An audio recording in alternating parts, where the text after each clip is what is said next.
Hello. Thank you so much for joining me and taking the time out to listen to me. I'm using a new device today, so I'm sorry I'm having I had some a little bit of technical difficulties, but hopefully they are no longer here and everybody can join in. I hope everybody is having a beautiful day today. It is freezing. I know in many parts of the country it is freezing, so hopefully it'll go well for you today. My name is Evelyn Knight. I am the host of the Child Care Business. I can't talk today. I'm the host of the Child Care Business Pod. Wow, I just can't speak today. The Child Care Business Coach podcast. I am the founder and CEO of Child Care Business Professionals, which is a company that helps owners and directors find success while really just focusing on those high quality standards, doing what's best for the children. That's what it all comes down to, right? And I'm also a child care center owner. So later today, I'll be at my center dealing with some issues we just have to overcome. I always talk about just having that first and second, just your backup plans, right? Constant backup plans. And it's a good thing we do because my director and my assistant director are both down right now. So today, I'm going to keep this short in respect for your time and my time. I'm going to try to make these a little bit shorter for you guys because I know everybody is busy and our time is very, very valuable. So today we're going to be talking about roadblocks and just the most common roadblocks that I personally see when people come to me for coaching. As a child care business coach, when I'm teaching people how to get their center to the level that I've gotten my center to. And when I'm teaching people just these basic principles of being a good owner and a good business person, there's just certain things that I see, just certain themes across the board that I see all the time. So, and by the way, say hi as you come in so I know that you're there. I do appreciate it when I can see you guys and know that the time I'm taking to do things it actually makes a difference. So let me know that you're here, even if it's a hashtag replay, whatever it is. So today we're talking roadblocks.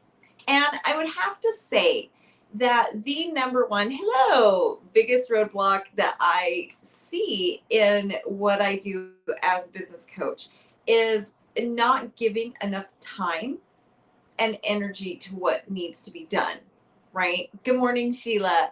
And I know as I say, hi, Azra. I was actually going to reach out to you today, Azra, because we haven't talked in a while. So I'm like, what's going on with her? I haven't seen you on any of our membership meetings. And so I was going to reach out to you today. But anyway, our roadblocks are basically time. That is the number one biggest one I see. And I know what many of you are thinking. Good morning, Brandy. I know a lot of you are thinking, I don't have time, right? But again, I will say this over and over. You really do have time, right? I think I've proven to you guys at this point, if you've been following me long enough, you know, everything that I've juggled, if I have time, you have time. I've been a director. I know what it's like. I've been an owner director. I've juggled both jobs at once. I have started several at this point, I'm running two companies, right? I'm the CEO of two companies. And a year ago, at this point, I was the full-time nurse of my husband and the CEO of two companies, mom, and I still got things done. But it takes a lot of discipline, right? It really takes respecting your own time and teaching others how to respect your time. I see time as this bucket, right? There's only so much of it. The time is the one thing in the world. It is the most valuable thing in the world. Everybody needs to understand first and foremost, if you really understand how valuable time is, you will start to have more respect for your own time and really teach other people to have respect for time. Time is very limited. Bill Gates he is just one of the people I've really listened to a lot on time, and he will tell you that money is fluid, right? Everything in life is fluid. Everything comes and goes. And you can get more. You can always get more money. You can make more friends. You can build more relationships. You can build more businesses. You can even have more children sometimes, or adopt children if you want, right? But the one thing that you cannot have more of is time. When time is gone, it's gone forever. It is gone. And so that is something I really keep in mind. And I really just value time, being very intentional, organizing your time. In fact, this is so important, I realized, to your success, that the first thing I make new clients do that work with me, the very first thing that we require is that you go through all of my time management trainings. My first unit, I have an entire series that is nothing on teaching you how to can take back your time. And yes, you can. I guarantee it. I've seen it done over and over and over when you put the principles into place. That it's what I did personally. I used to work 12-hour days to the point that I made myself sick. I actually have a neurological disease, and there was a time where I was at my center from open to close, Monday through Saturday. Even when we were closed, I was there. I was married to my center, and I know this resonates with a lot of you guys out there, where you can't escape it, right? I didn't realize at the time that it wasn't the company. I wasn't bringing it success. Me being that person who didn't know how to manage my own time was what was causing my center not to do well, right? And the underlying, and it's a lot bigger than that, but that was the number one biggest problem, is my lack of time management, my lack of understanding what to do with my time, right? My lack of understanding that as an owner and a director, well, first of all, they're two separate hats. First, I had to realize when to put one hat on, when to put the other hat on, and to treat them as if I was working two separate jobs, right?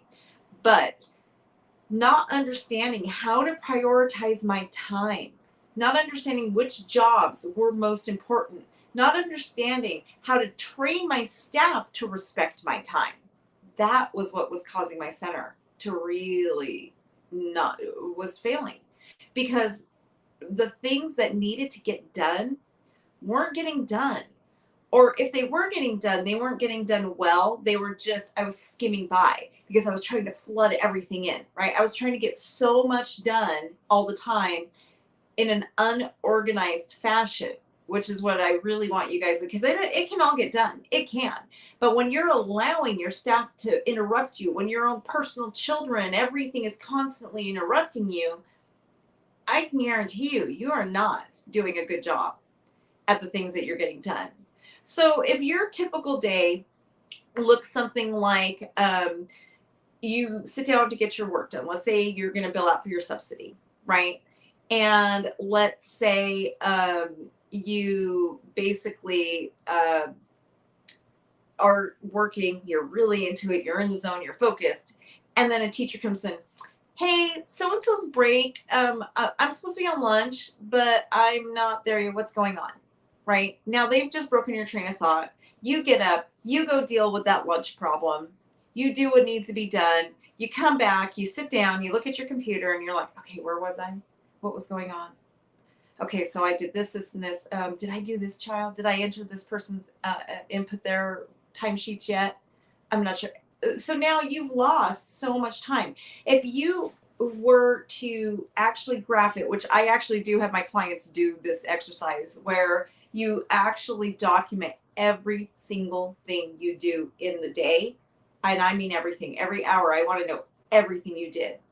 And I want timelines, right? And when you graph this and you actually see that at the end of the day, you'll notice you literally lose 4 to 5 hours in a day, if not more.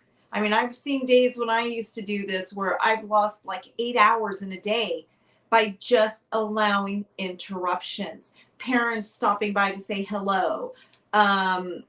Everything, going back to it today, Sheila, yes.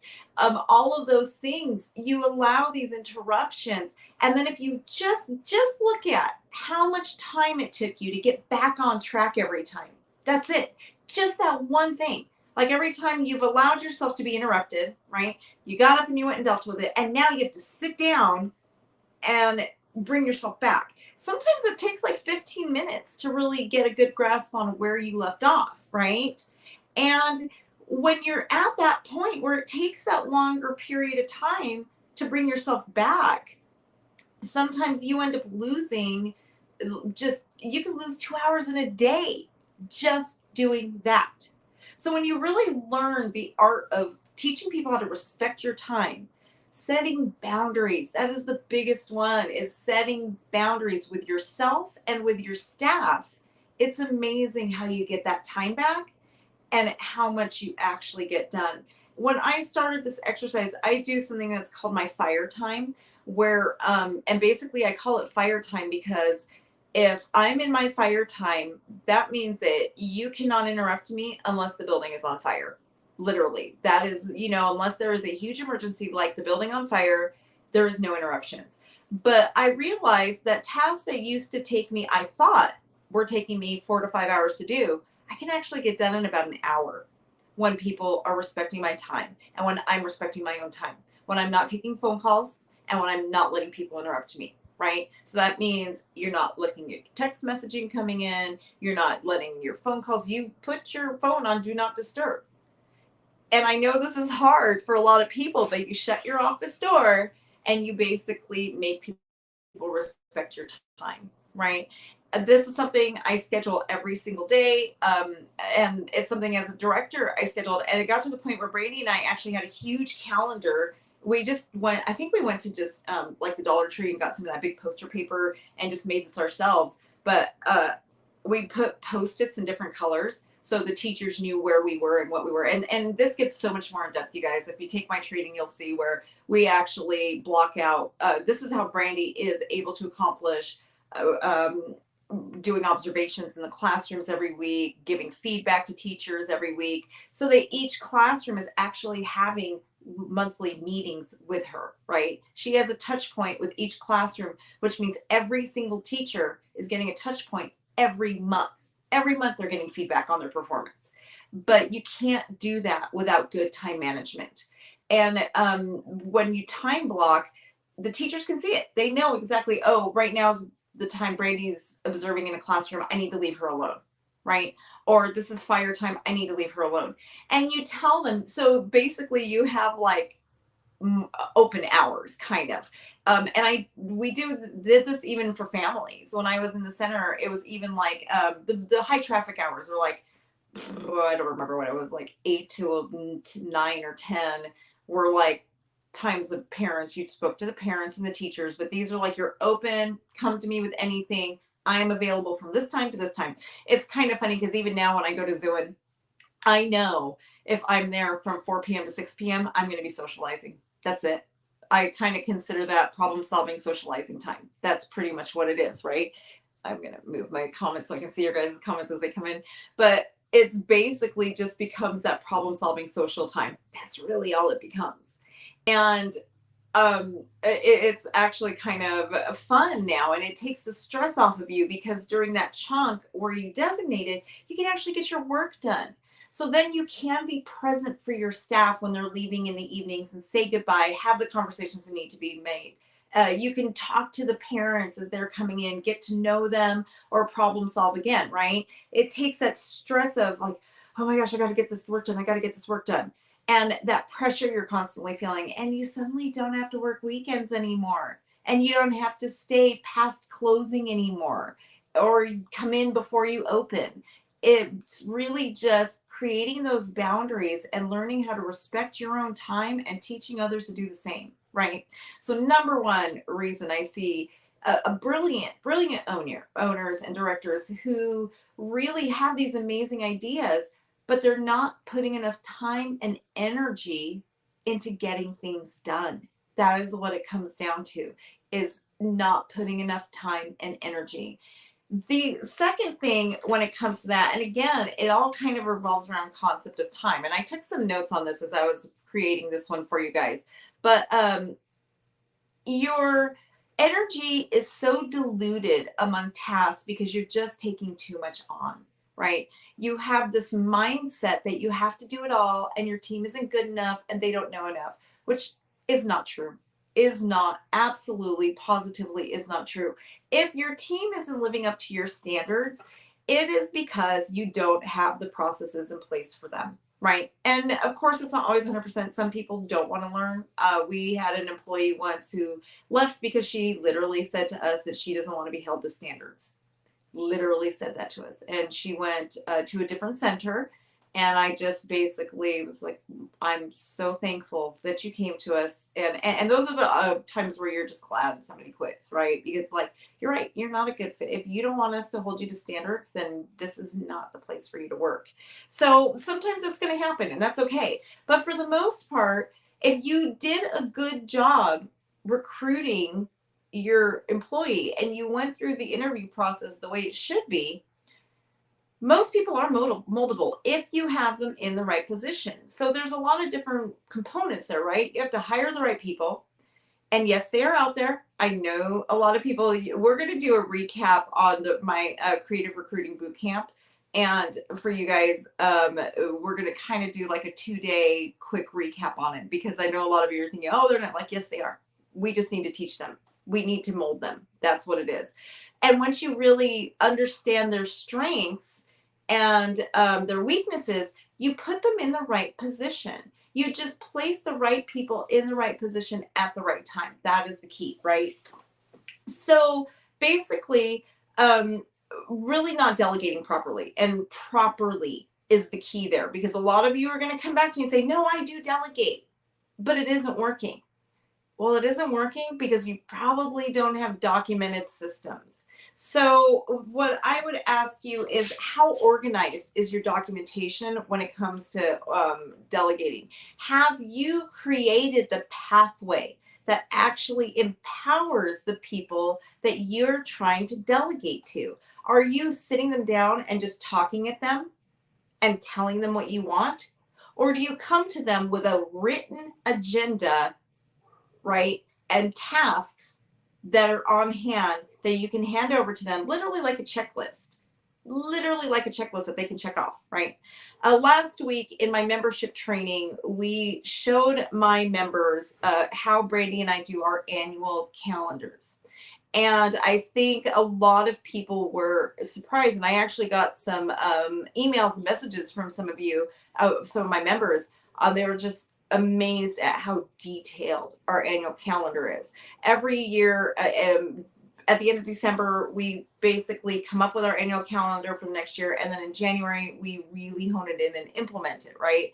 And everything is planned. Everything is planned, not just the big things. So, like, let's say parent teacher conferences, right? You have to go back and look at, okay, if we're going to have parent teacher conferences in April, that means our assessments should be done by March, right? They have to be completed at least 4 weeks before the parent teacher conferences, right? So now you schedule that and you give it due dates and you assign the due date to specific people. That is so key, right? So this year, as Brandy's, we have 2 annual calendars. We have one that's basically the same every year, and it'll literally say like week 1 in January, week 2 in January, week 3 in January. And yes, we do this for 52 weeks out of the year, right?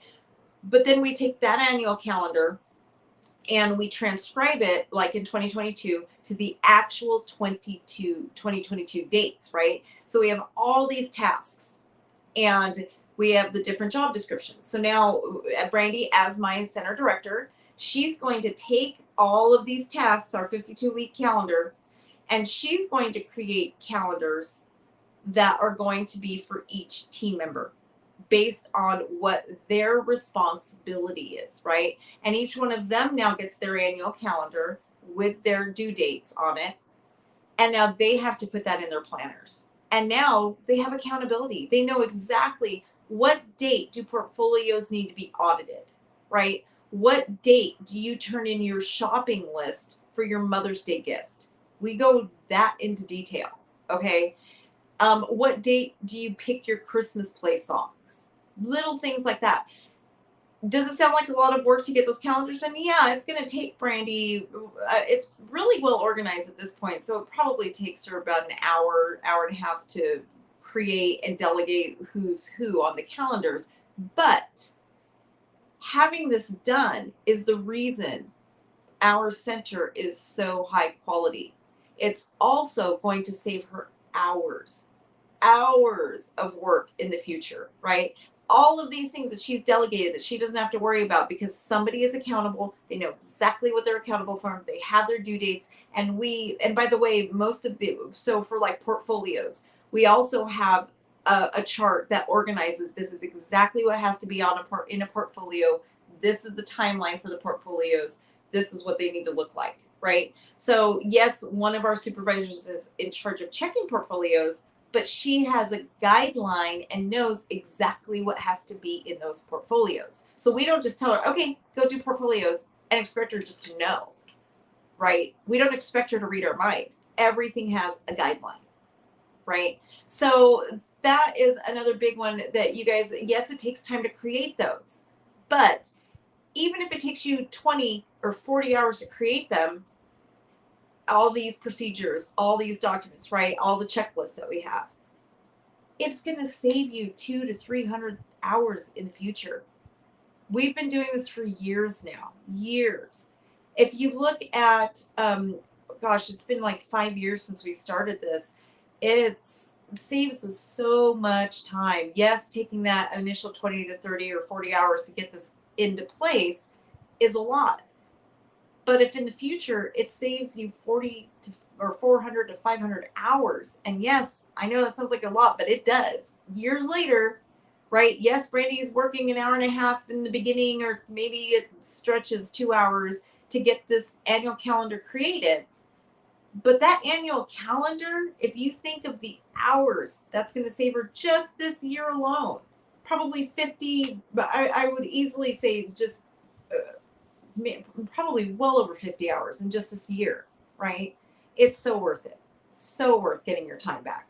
So you really need to make sure that if you're going to delegate, you have to have the job roles created first and foremost, right? First, you have to have the job roles. Most of you in centers do not have an organizational chart, and you don't even have the roles. So for my members, we've done the org chart training. Make sure you're getting this done. And I even give you my job descriptions that are in the org chart training. So you guys don't even have to create the job descriptions. If you're my client, you already have those created for you. So that saves you so many hours worth of work. Secondly, you have to make sure that you're training for the role. How are you training for the role? You can't just sit and talk to them like I am doing to you right now, right? You have to have it documented. And because people don't remember, I don't remember, you don't remember this stuff. They need something to go back to. They need the checklist. They need things. And the documentation doesn't have to be in writing. You can use Trello to document. You can use things like Todoist. You can use video. You can record yourself doing something. Or you can type up checklists. It really just depends on what is best fit for your center, right? But automating is absolutely key if you are going to be able to really delegate. And you can now coach, right? Once you have all this in line, you're going to train for the role, you're going to coach for the role, and then you're going to keep them accountable. They have to follow through. And the beauty of this is that you can keep them accountable when they actually have due dates and checklists to follow. Then you can actually go back and you have a documented you have something documented, and you can literally say, hey, look, you were expected to turn this into me by February 1st. Are you on track? Or January 5th, this was due and you didn't get it done, right? So you actually can keep people accountable because it's all documented. And if people say, well, I didn't know, like, well, I'm sorry, I'm not buying it. You've got your checklist right here. You have it, right? Well, yeah, I've got it, but there's no but. You didn't get it done, right? So, but for the most part, you'll notice, just like with the children, when you have things in place that empowers them and really put those things in place that you need, suddenly the disciplinary actions needed really start to diminish, right? Because we are making our expectations clear and we're being the leaders we need to be. So I hope that was helpful for you guys. If these are things you don't have in place and you really need help with this stuff, get a hold of one of my team members. I see Lisa Wadke on there. She's one of my team members. Pamela Holman, you're here. You're one of my team members.